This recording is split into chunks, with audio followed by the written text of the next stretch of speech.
Anda masih menyaksikan Perempuan Bicara, saya langsung ingin bertanya nih ke Mbak Asfi dulu deh. Mbak Asfi, tolak ukur ya, minus plus nih. Kurang dan lebihnya 0%, 20%, tadi kan kalau boleh dia di awal pasti ada. Antara polarisasi atau tadi mahar politiknya. Gimana yang kira-kira menurut Mbak Asfi paling bisa diterapkan secara realistis? Saya sebenarnya punya jawaban ketiga, tapi saya jawab dulu 0% Boleh. atau 20% ya. Boleh. Pertama kekhawatirannya tidak akan ada polarisasi. Itu sebetulnya harusnya ada pengaturan kampanye dan dijalankan. Misalnya kampanyenya yang nggak boleh primordial. Dan kalau begitu primordial, dia langsung nggak boleh ikut pemilu lagi, kan pasti takut. Gitu. Terus kemudian check and balances, gitu ya. Saya setuju bahwa ini memang akan mempengaruhi bagaimanapun real politik. Tapi kan sebetulnya harusnya ada ukuran-ukuran berpolitik, begitu ya. Apa yang akan dijalankan wewenangnya itu kan harusnya bukan karena sesuatu yang nggak objektif, gitu. Jadi kalau kita pakai secara teoritis dan itu diturunkan dalam aturan DPR, itu sebetulnya masih bisa. Dan pada akhirnya seperti tidak ada jalan keluar ini, kita harus memilih itu karena kualitas demokrasi kita itu yang rendah ini ditentukan dari kualitas orang yang terpilih, mencerminkan kualitas orang yang terpilih. Dan pada akhirnya mau nggak mau kualitas orang yang terpilih mencerminkan kualitas partai politik kan. Apakah partai politik kita demokratis? Bayangkan proses demokrasi terpenting karena kita sistem presidensial, yaitu memilih presiden, hanya bisa ditentukan oleh partai politik. Padahal partai politik banyak yang nggak demokratis. Ketua partainya itu saja udah puluhan tahun, nggak ganti-ganti, atau keluarga. Bagaimana itu? Dan nasib 200 juta orang lebih ini didasarkan pada suatu entitas yang nggak demokratis. Itu aja udah nggak mungkin terjadi demokrasi. Oke. Wah, itu poin yang penting. Praktek demokrasi pun tidak berjalan di partai politik. Setuju nggak tuh Bu Irma?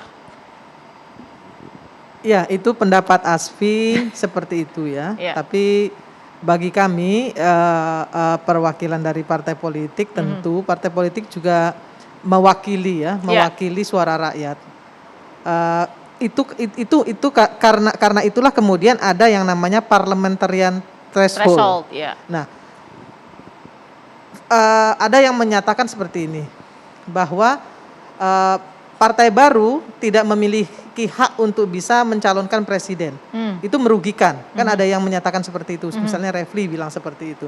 Tapi perlu digarisbawahi juga bahwa untuk bisa mencalonkan seseorang menjadi calon presiden, partai politik ini bisa mencalonkan seseorang untuk calon presiden, ya kan dia harus dipercaya oleh rakyat dulu.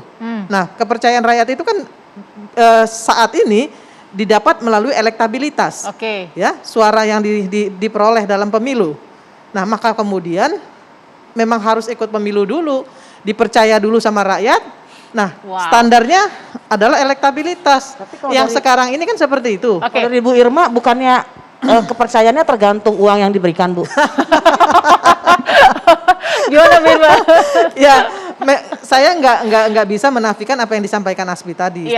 Berkali-kali saya sampaikan kan bahwa semuanya punya ongkos politik. Bahkan Mbak Ledia tadi bilang juga kan, kalau dihitung dari awal sampai akhir itu besar sekali. Itu baru pileg loh, ya kan? Belum pilkada, belum pilpres. Jadi menurut saya kalau kita mau memperbaiki ya regulasinya juga diperbaiki. Kemudian seperti yang anak saya ini, Shirley bilang tadi, ya bahwa pendidikan politik untuk publik itu juga perlu. Kalau itu nggak dilakukan secara sistematis, gitu ya, yang nggak akan pernah berubah. Shirley, minus plus tadi ya. Kalau gini, kita kan butuh elektabilitas. Kita harus tahu nih orang ini dikenal sama masyarakat agar bisa dipilih.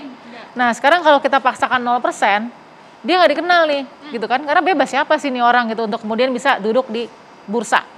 Ya, Shirley sepakat Mbak Balkis, karena sekarang social influence itu diperebutkan dan salah satu media alternatifnya adalah sosial media. Tapi yang menjadi PR kita semua adalah yang pertama, dari pembahasan PT ini sendiri adalah yang terpilih atau siapapun yang dicalonkan nanti itu adalah yang benar-benar layak. Dia layak dan punya kapasitas. Layak di mata siapa? Pertama layak dia punya kemampuan untuk memimpin.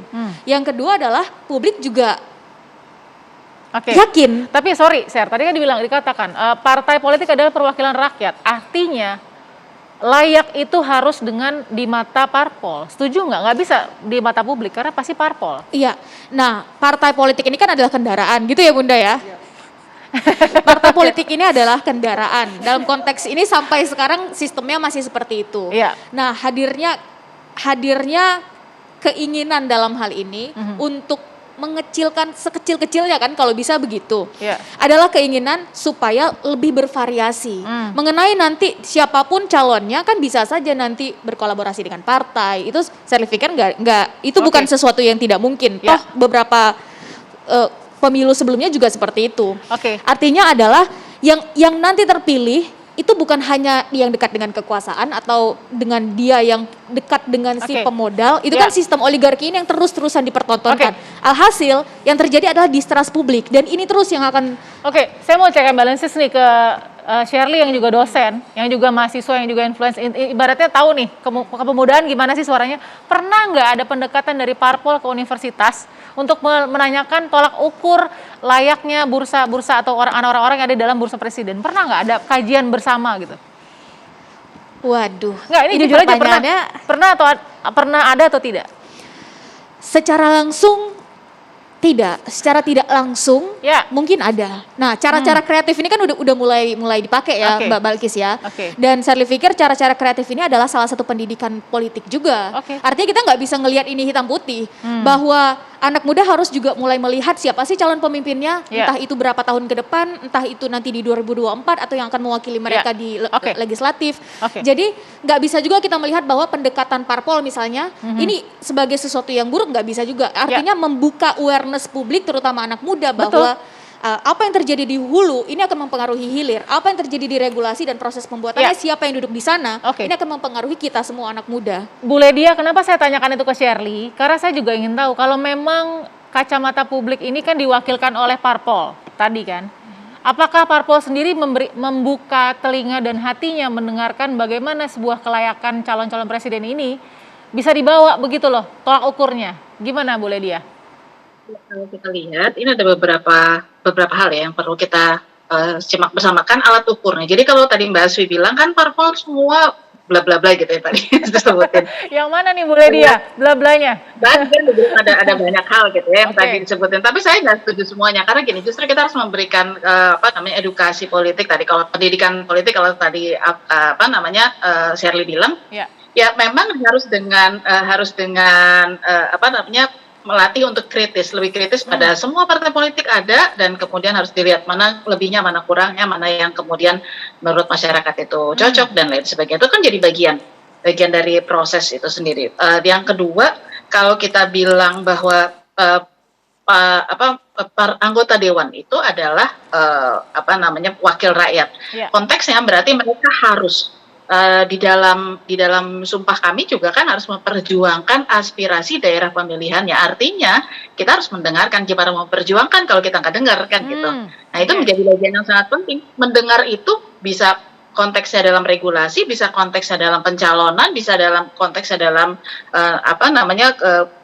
planning ke depannya dan lain sebagainya. Itu jadi bagian yang harusnya dibiasakan dan dibuka kepada masyarakat, karenanya itu jadi bagian yang sangat penting.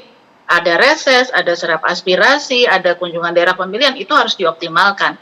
Karena kalau kita juga tidak mengoptimalkan, mengandalkan nanti aja tuh ada orang yang datang ke DPR, nggak akan bisa.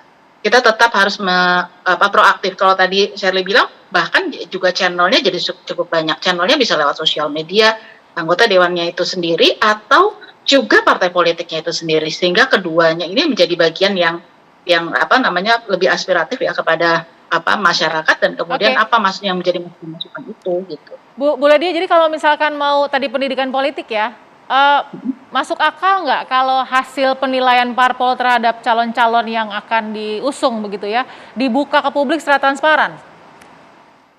Hasil penilaiannya. Iya, betul.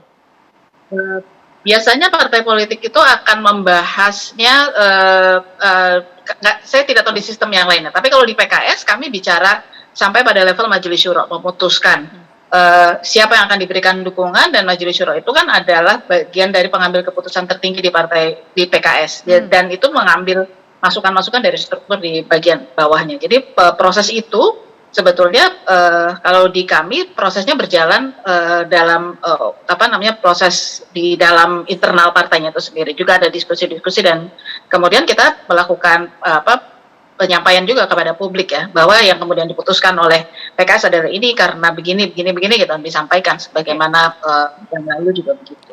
Saya akan tanya sesaat lagi setelah jeda kepada Mbak Asfi, apakah cukup semua penilaian-penilaian parpol itu yang dilakukan di dalam internalnya untuk memuaskan harapan ekspektasi publik? Sesaat lagi tetap di Perempuan Bicara.